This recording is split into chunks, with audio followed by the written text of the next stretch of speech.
Hello, you wonderful people, and welcome to another episode of Not Too Comic Book. This being a show where I talk about TV shows that are adaptations of comic books. For today's episode, I'm going to talk about the latest episode of Riverdale as well as the latest episode of Krypton. Like always, when I'm talking about something that you want to listen to, you can always look in the description down below. I include a time when I start talking about each of the respective shows. So, for example, if you want to hear what I say about this week's episode of Riverdale, you can skip to what I say about this week's episode of Krypton. But the first thing I want to talk about is this week's episode of Riverdale. A fantastic episode. A lot of stuff going down. Obviously, the Serpents are super pissed. Like, I thought the whole situation with Reggie, it's like, it wasn't Reggie, it was Midge's mom. Like, I figure, like, it's like, no, it's too much of a coincidence that but the way the gun was pointed, it made it seem like it could have been Reggie, but it wasn't him. Like, Archie did, like, get to him in time, but the Serpents were still pissed off about it because for them, it's like the north side. It doesn't matter whether it was Midge's mom or Reggie. Like, the north side is the reason for all this stuff happening. It's like, you took our friend, you took our home, you're taking everything from us, and they were trying to burn down the school just because of, like, they wanted their pound of flesh for everything that the north took from them. Hell, even Reggie got sold out by Hiram because Hiram kind of left him swinging in the wind, and it's like, holy, he's like, oh, they think I killed him. It's like, they think I shot him. It's like, oh well, that's kind of your problem. We had the whole situation with Cheryl. It's like, yo, your girl Cheryl showing up. I wonder if that's supposed to be like an Arrow reference or something like that, because she came out with or kind of like a Red Riding Hood type of thing. I guess it's kind of probably more fitting. I mean, either one could kind of fit in this situation, but nevertheless, her coming out with the bow in it, like she escaped the house. The Black Hood comes towards her, and she's like puts an arrow in him before he could leave. I'm like, yo! And Cheryl's chasing them down. It's like, oh, she's scared at first, but like, the moment she got that bow in her hand, it's like, yo, she's steady and ready to put you down if need be. I'm like, yo, Cheryl going, dude, Cheryl turns is such a badass, dude. That's so cool. But I guess that kind of makes sense why he would go after her, is because, like, I guess because she's considered a sinner. I guess it's maybe because Hal heard all the stuff that Cheryl did. The reason why he decided, from Penelope, maybe that's what that's about. Or maybe it's all kind of like stemming from just the fact is that she was working with Betty to try to uncover his identity. I don't know. She comes through multiple times, like, especially like during the whole Tony situation, because lo and behold, obviously you have, I love that, because you have Jug trying to struggle to keep control of the Serpents, because the Serpents are flying off the handle, because it's like they're so pissed about everything, especially Sweet Pea, and because they feel like Jug's not doing enough. It's like, oh, we got to wait for your dad. I thought you were supposed to be the leader, but so you're only a leader when it conveniences you, like, oh, when you want to do this and that. But it's like other times it's like, oh, you pass the mantle back over to your dad and stuff, huh? Because it seems like Penny's come back. So did the Ghoulies, which you had that whole like standoff at the at Pop's Diner, and I was hoping he was going to be able to throw a lot more, but he only got one off beforehand. But you had Archie defending the place with the Molotovs. It's like, yo! But then they backed away when the three sexy dads of Riverdale showed up. Sheriff Keller, I'm calling it ex-Sheriff Keller, Fred, and FP, and it's like, yeah. Even had Kevin like taking a picture saying that the sexy dads of Riverdale, kind of symbolizing that. So I thought that's kind of nice. Each one kind of representing like the different sides of Riverdale, kind of like Sheriff Keller representing the law of Riverdale, FP kind of representing kind of like the bad boy side of it down, the kind of like the criminal side, but also like the good criminal side, I guess. And then like Fred kind of being like the everyman type of situation. So I thought that's kind of a nice symbolism with all three of them. Luckily that went down the way it did, because someone in the Black Hood attacks Fred at his house, which because it also comes up later on, like from how it gets revealed, like, oh yeah, he wasn't the one that attacked at the debate. So it's like, who the hell was that? Is that someone Hiram hired just for the purposes of, I guess, for the purposes of causing problems? I mean, you don't think it's, I mean, I don't think it's, I don't think Chick got away from Hal. I mean, that still hasn't been brought up, but it's like, you don't think it's him, do you? I mean, why? I mean, I don't know, because I don't know. I'm leaning more towards the thought that it's probably someone Hiram hired. I was thinking it was going to be Andre, but Andre ends up dead later on in the episode. That's why I'm kind of like, I don't know if it's necessarily him. I don't know. It could have been like some other party hired to do, because I'm pretty sure like it cuts to Andre like after that fact. So it's like he wasn't doing that whole situation. So whoever the hell that is running around in the Black Hood, that's interesting.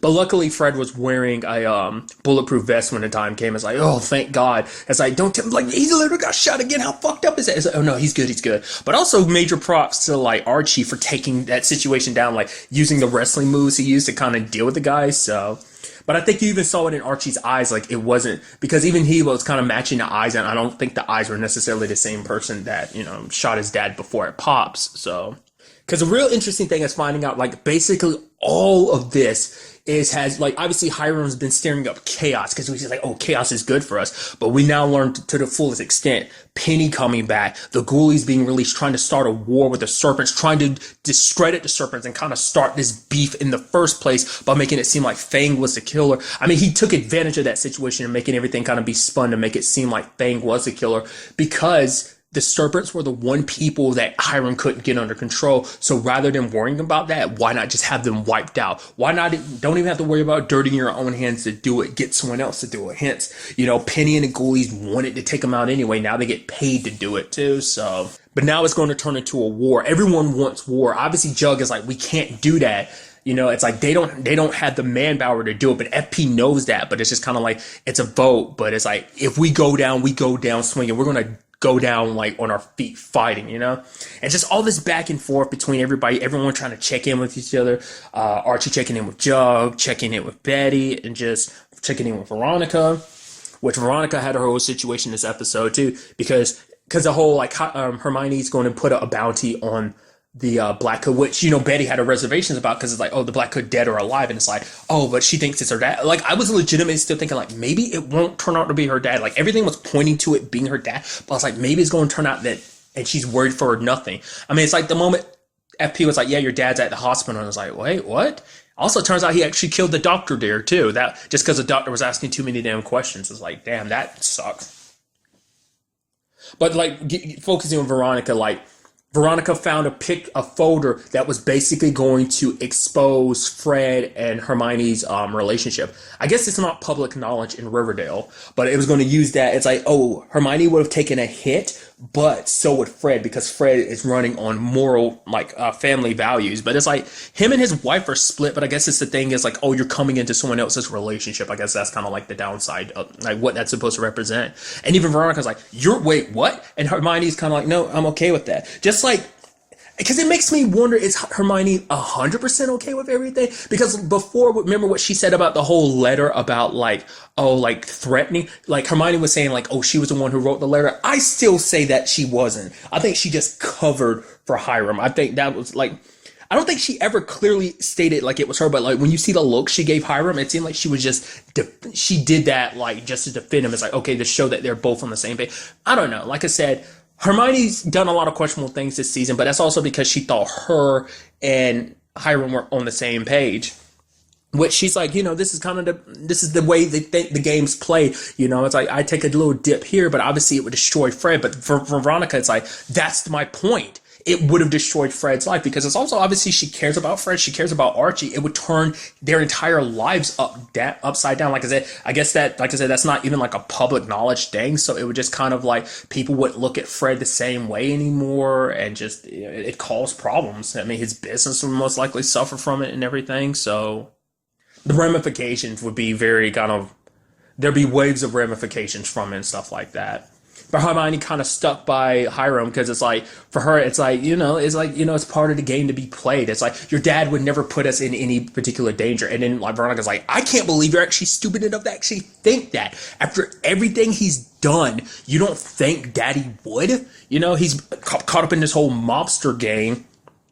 And I'm curious, like, what Hermione's going to do in the long run. Because obviously Small Fry showed up. I wasn't expecting that. Because I was expecting him to kind of go after Archie, because especially like the way it came up is like, yo, last episode I was like, yo, Archie, I heard you're the one that put down Papa Puccini. It's like, what? Well, his son Small Fry thinks you did. But it's like, it turns out because he thinks, even if it was Archie, it was under order, which obviously we know it wasn't Archie, but it was like under orders from Hiram. So he goes after Hermione and Veronica anyway, because it's like, oh, if my dad said if I die, take the loved ones on the man who did it. So Hiram doing what he's doing, playing this game put them in this situation. And Veronica's like, I'm not going to continue being manipulated by you, because for you there will always be an October surprise, that you will always do something that will kind of destroy their family. Like, they're all, because the sad thing is, like, even your family isn't safe from being manipulated, from being pieces on a chessboard to you.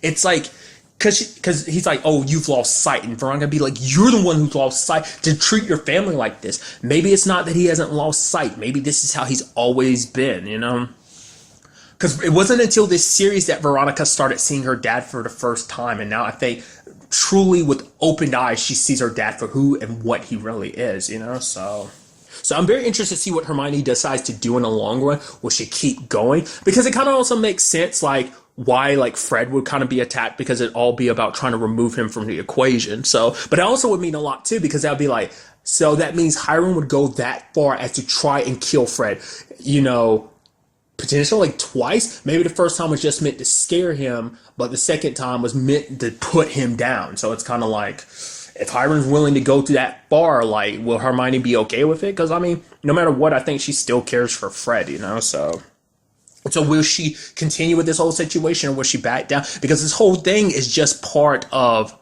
Hiram's plan. He wants to cause more chaos, because the more chaos is pushed, the more, like, Hermione gets pushed into office. Because it's also interesting, too, because you don't think Hiram is going to try and twist that, too. Like, it's like, oh, could, like, try to twist it like, oh, my wife is out of the polls, but I'm going to step in. And it's like, oh, Hiram, oh, yeah, even with the situation his family's going through, his wife's betrayal and stuff, blah, blah, blah, blah, blah, and tried to take advantage of the upswing. I mean, to be fair, I guess either way he'd win, whether he stepped into the situation himself. The reason why he had Hermione run is because, like, well, people probably wouldn't vote for him if it was him, but it's Hermione, so she doesn't have the stigma he does.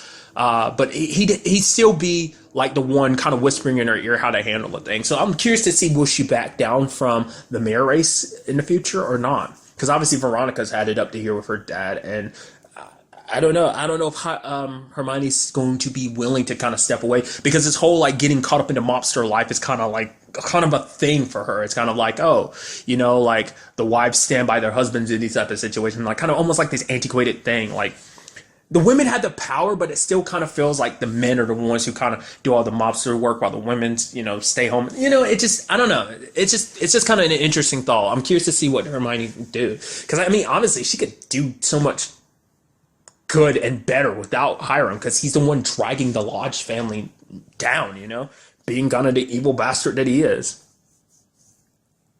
You also going to it, like, is the whole Hal situation. He revealed himself in a very interesting way, like playing a projector.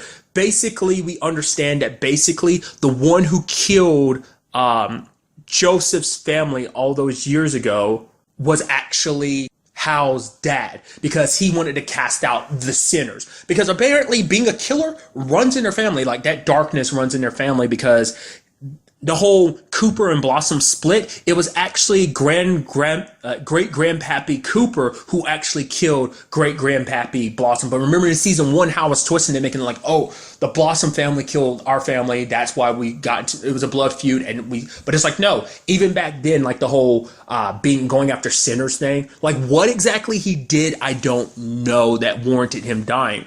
Grandpappy Cooper to kill Grandpappy Blossom, but that he went into hiding, and Joseph's family knew the truth. They were even going to blackmail his dad, hence why, like, they knew the truth about the Cooper family name, why they really changed their name and stuff like that, and that's why they needed to die. Like, Hal's got I don't know whether his family was, like, super religious or what, but it's weird or crazy to think about it, especially all the times Hal just seems so normal.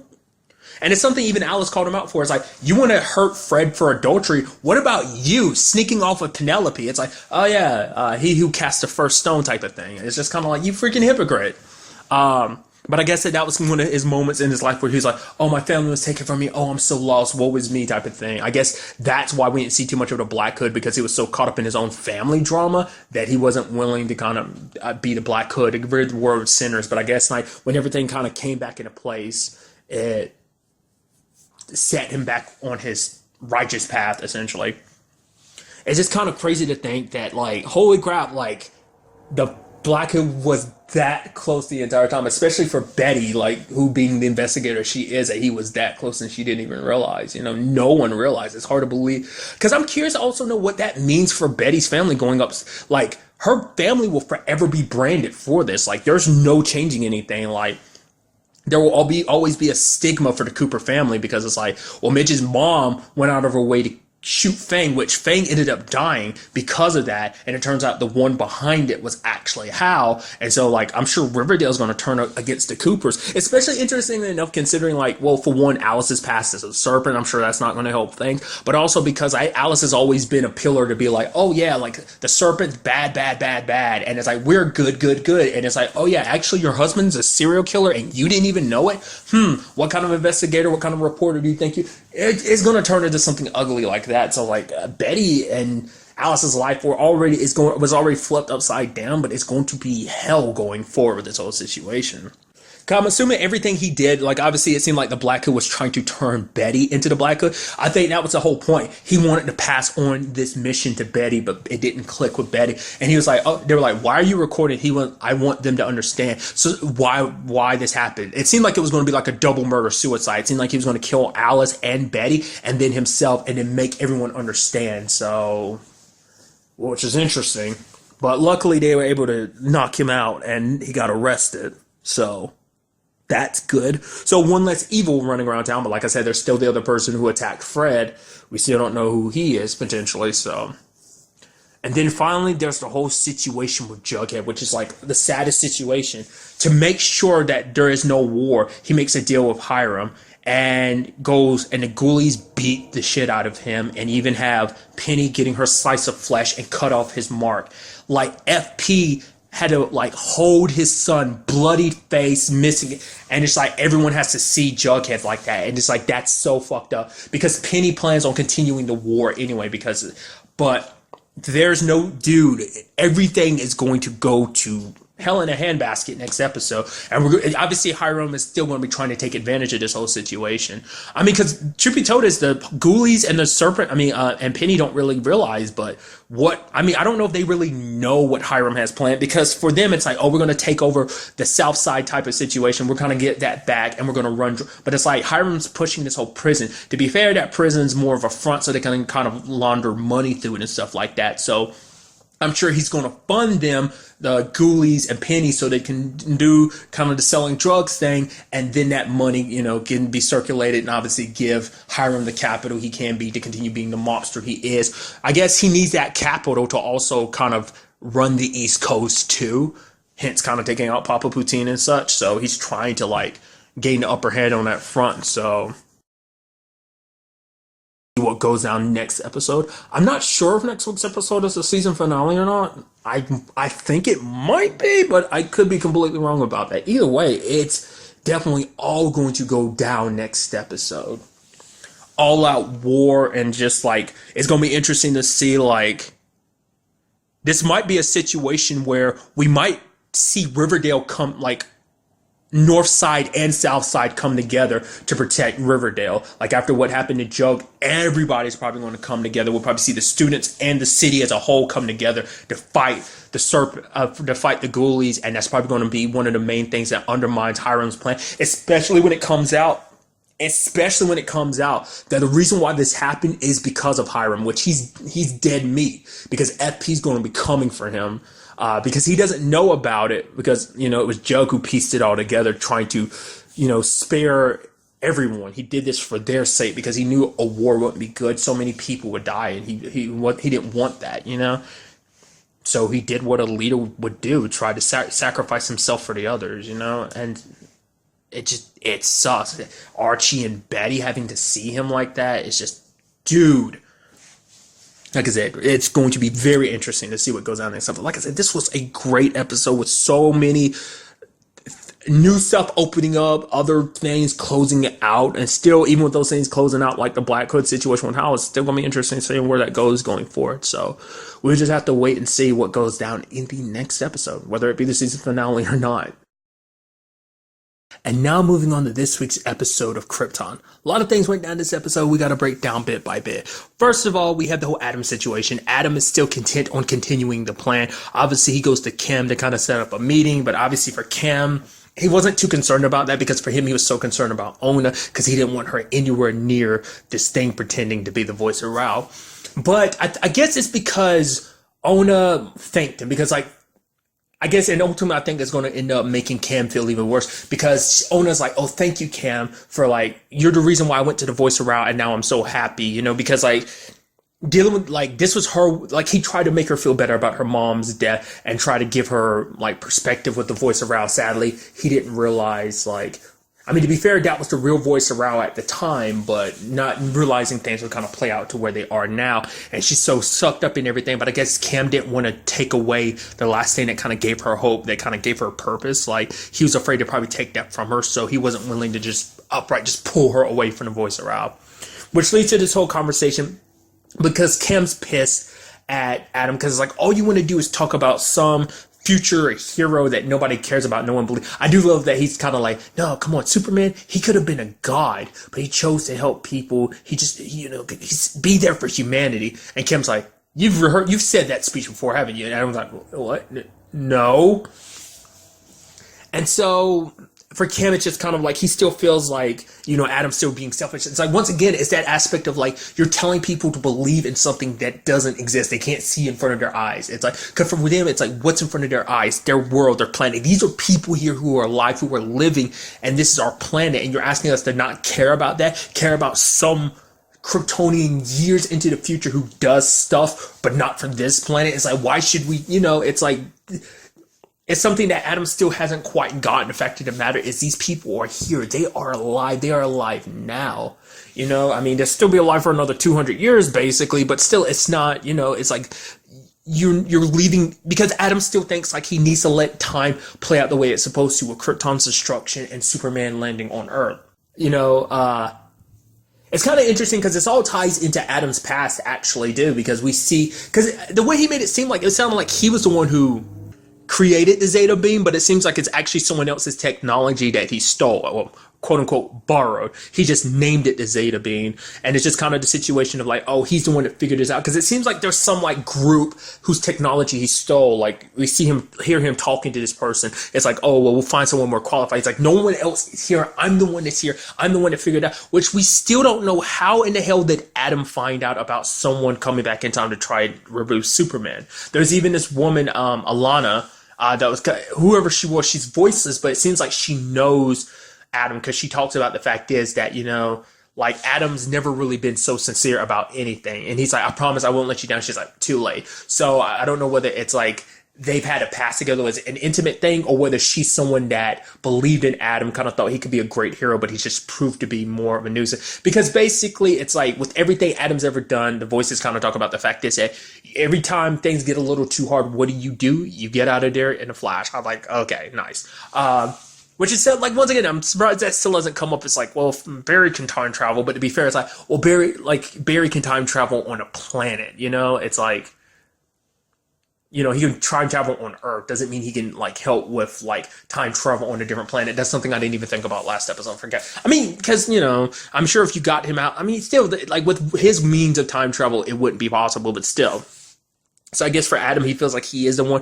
I'm curious who else would have taken on. Well, we do. There's also the whole situation of there's Rip Hunter, because we know. I guess that has some. I don't know if that Legends of Tomorrow storyline of being a time traveler and stuff. I wonder is that. I would assume that's canon to Rip even in the comic books. But to be fair, you already have the whole DC Legends of Tomorrow situation, so they probably wouldn't use his character again in some other manner, because they're probably using characters that aren't currently being used in any show. So that's probably why they have a little more freedom with them, whatever Adam's situation is. Even using Zod, because Zod isn't currently in any running stories, even in the movies, because he's dead in the movies. So there's that. So, but nevertheless, it's just kind of interesting, kind of getting that perspective of Adam, kind of seeing that He's off kind of doing his own stuff. It's interesting too because they said like he stole this technology years ago. So was he gone for years technically? But by the time they found Adam and tracked him back, like it probably took them years to kind of track him in the time stream and pulled him back. And so for him, like he was only there. It's been like 2 weeks. Like since he got here to Krypton, but maybe it's been years since he left, at the very beginning of the series, because just of how time travel works. Like I said, it took them years to track him down. So like, I don't know.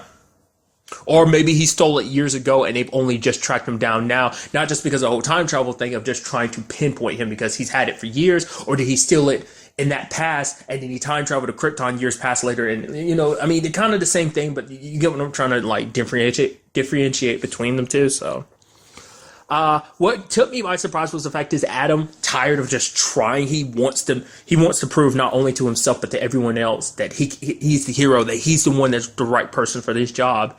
He goes to Darren to tell him, it's like, oh, I know what Brainiac's going to be up to. Brainiac is going to rip this city from Krypton. The fact of the matter is, he doesn't like change, so he's going to make it stay eternal. So it's like, because the thing is, even under these circumstances, even Brainiac calls it out. It's like, you still, even though you're in front of me, this superior being, you still are pining for power. Like Darren's, I guess his need for power and lust for power just blinds him to everything else. Because in his mind, he's idiotic enough to believe that once Brainiac's done, he's like, oh yeah, I'll leave Kandor City and you can rule it. It's like, I guess in Brainiac's mind, it's like, well, I'll collect this city. It makes you wonder why Kandor City. Does he collect the other cities, or is it just this city in particular he wants to capture? I don't know. Maybe it has the most interest or value. I guess it's the first one he latched onto, so it's like, oh, the last city of Krypton type of thing. I mean, to be fair, we do know, like, at least in his timeline and everything, the one that Zod kind of references, that the battle, obviously, like, Krypton doesn't blow up until years later, but it's because of what Brainiac does now that eventually leads to its destruction much later on. At least that's kind of what Zod says. Because like I said, it's always something different in the comic books or even in the storylines, origins of Superman, like what causes Krypton to explode? Is it a sun going supernova? Is it just something with the planet's core? Whatever the case may be, So is it going to be something that Brainiac does in the past now that eventually kicks in years later? But I guess maybe the public, I mean, I don't know, it's such a large scale thing, especially the way Zod talks about it. It's like such a large scale war against Brainiac. How would you not remember that years later on down the line? I mean, I guess that's kind of what makes this story its own thing, because of time travel and everything, of like what was and what is. This might not be the typical straight shot line to typical Superman canon. Maybe this is taking some deviations and kind of going down a different route. That this is kind of like, like I said, it's its own story. It isn't a prequel that is telling its own Superman story. So obviously it's going to kind of create a different timeline for Superman in its continuity. I don't know.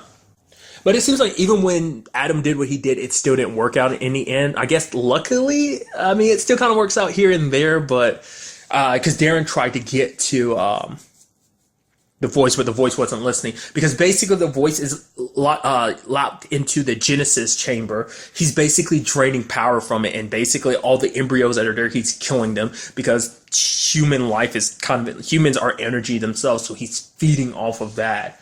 So, which destroying that chamber would also be them. I mean, do they legitimately not have any other means of reproducing like than that? It's kind of interesting. I mean, to be fair, I mean, we don't know what they're kind of like. Their biology really kind of like it's like, I mean, maybe it's because, I mean, it's, the typical way to have babies. Maybe it doesn't, like, in human terms, may not apply on Krypton, because maybe it's like something in their bodies make it impossible for them to have babies, especially, over so much time, because, maybe it's something that's kind of phased out of their systems because they've created this, Genesis chamber, that it becomes no longer a part of their biology, kind of part of evolution. It's like you go so long without using something, it just disappears from their species, maybe? I don't know.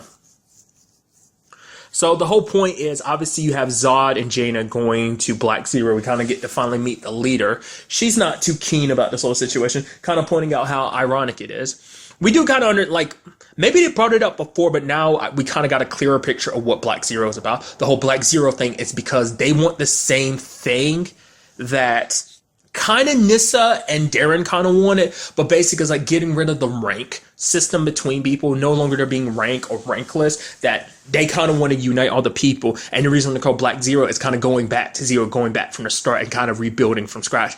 Burn everything down so you can build up from there. It's kind of their whole thing. So, but they explain everything, which Val had talked to them before. So like, oh, if only we had listened to Val, because it's like they believed him when no one else did. So it also seems like the lady who's in charge has a big problem with Darren, because apparently Darren's the reason why she is where she is. Like, he took everything away from her, I guess her rank and everything. For what reason, we don't know. That's still kind of up in the air. Maybe that's something we'll kind of learn about next episode. But the question is, because it's like, okay, Black Zero will help, but she wants Darren in turn, and Seg doesn't make that decision. He gives it to Nissa, in which even Nissa is kind of like, yes, my dad, he has to pay the price because he set all this in motion.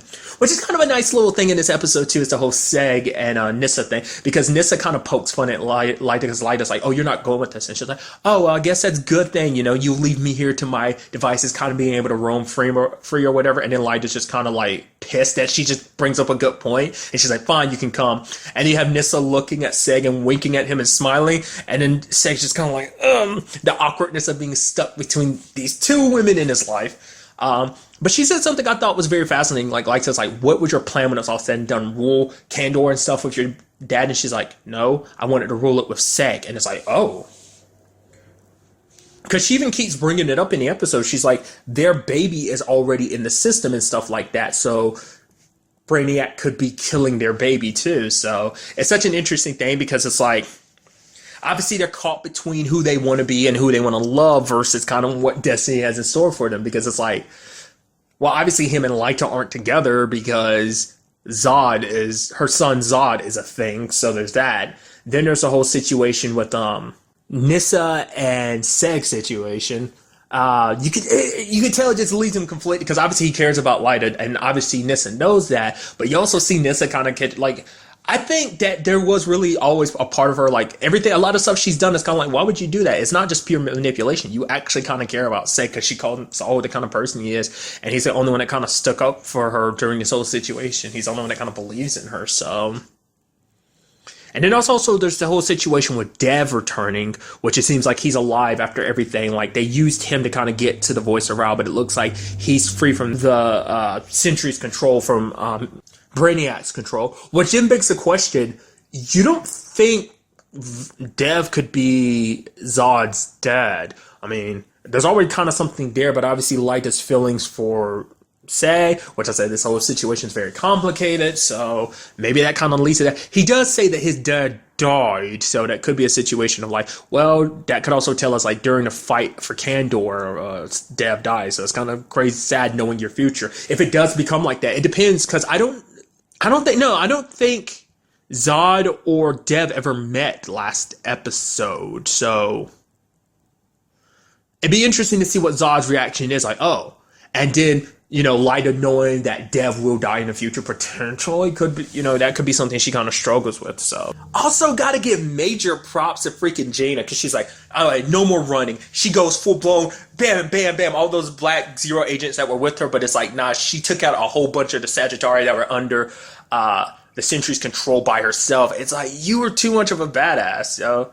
And speaking of Jaina, we did kind of get, obviously we know Zod's past a little bit, but it's just like, oh, so, because he kind of breaks down like the whole Kal-El situation. It's like, oh yeah, like he got lucky. The fact of the matter is he ended up on a planet, or the whole being Superman thing. Yeah, because he landed on a planet with yellow sun. Like, honestly, if we all went there, that could happen to us. Which, to be fair, really quickly, the question that still doesn't come up is like, you know, what Adam said wasn't a lie. Like, obviously he is Superman's one of his greatest enemies, and it's like, well, the reason why he knows this firsthand is because Zod has gone to Earth fueled by the yellow sun to cause some problems all on his own. But then he starts thinking about the fact of the matter is, it's like, well, look where we are. Like, the fact of the matter is, if we save Krypton, all of us could go to Earth, and all the good we could do. It's like, okay.